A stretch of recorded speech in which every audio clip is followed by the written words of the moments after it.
Aš čia. Gerai. Pradedam? Taigi, sveiki visi, mano vardas Povilas. Aš esu Ignas. Ir šiandien jūs pamokysime, kaip prisitraukti liečiant kojų pirštus.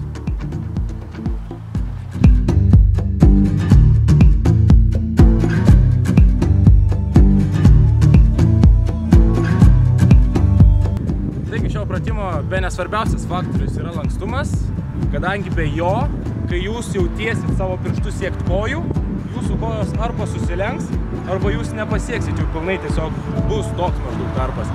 Ir dabar aš jums parodysiu keletą lankstumo pratimų, kurie padės jums pasiekti savo kojų pirštus.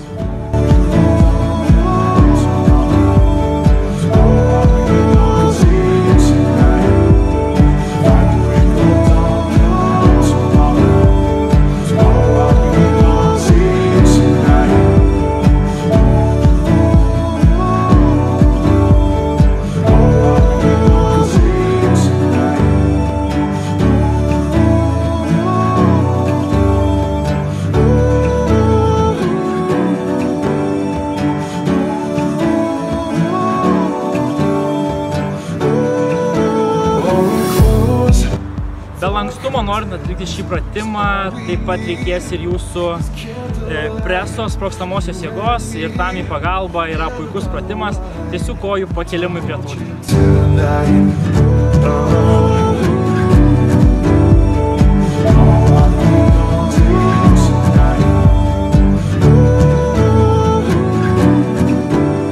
Šis pratimas reikalauja sprogstamosios jėgos viso kūno, ne tik preso. Ir tam geriausias pratimas jau tikriausiai visiems yra girdėtas – aukšti prisitraukimai. Tuoj parodysiu.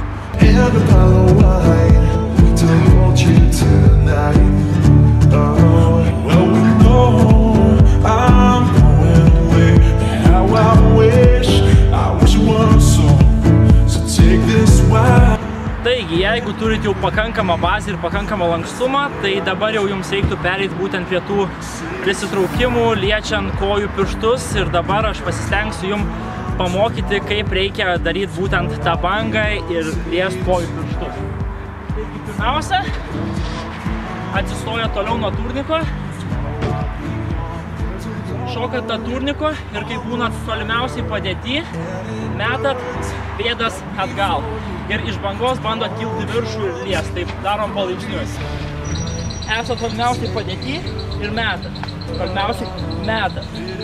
Tolimiausiai metat. Kai išmoksit mesti jau būtent šitą bangą, mes kojas atgal, tada tuo pat metu, kai jūs mesit kojas atgal, jau jaučiat, kad jūs metat link turniko, tada staigiai traukitės ir bandot liest kojas viršų.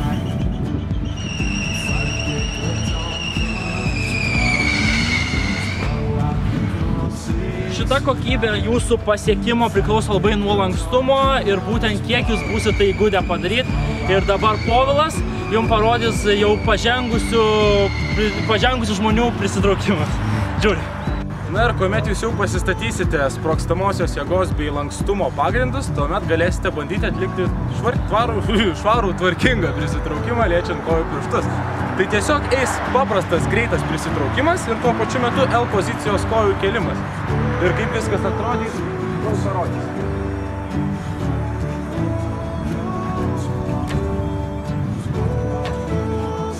Na ir štai tiesiog reikia atrasti tą tinkamą momentą tikrai, kuomet reikia paleisti rankas ir siekti kojų, kada jūs jau pakilate pilnai į viršų, maždaug jau kai būnat čia. Na, o dabar apibendrinkime visą pamoką, visą, ką šiandien matėt. Taigi norėtume išskirti 4 pagrindinius dalykus. Tai pirmiausia yra lankstumas. Antras dalykas būtų sprogstamoji jūsų preso jėga. Tai į pagalbą ateina kojų pakelimai. Sprogstamoji jūsų viso kūno jėga. Tai aukšti pristraukimai. Ir svarbiausias dalykas yra be viso to praktika.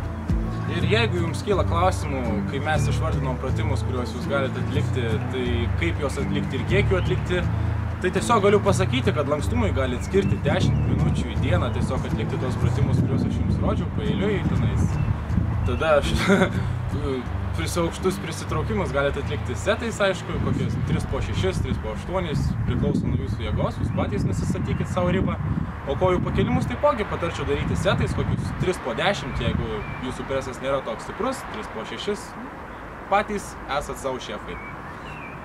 Ir svarbiausia, negana to, svarbiausia būtų pasakyti, kad pristraukimai liečiant jūsų kojas nėra labai sunkus fizinis pratimas, todėl svarbiausias faktorius yra tai, kiek jūs tam įdėsi darbo. Tai svarbiausias dalykas yra praktika, praktika ir dar kartą praktika. Taigi su jumis buvo aš ir Povilas, mes esame Barhokos komanda ir laukite kitų naujų mūsų pamokų, nes iš tikrųjų yra daug pamokų, kurių nėra sukurta, tai mes pasitengsime tai padaryti. Ačiū Jums.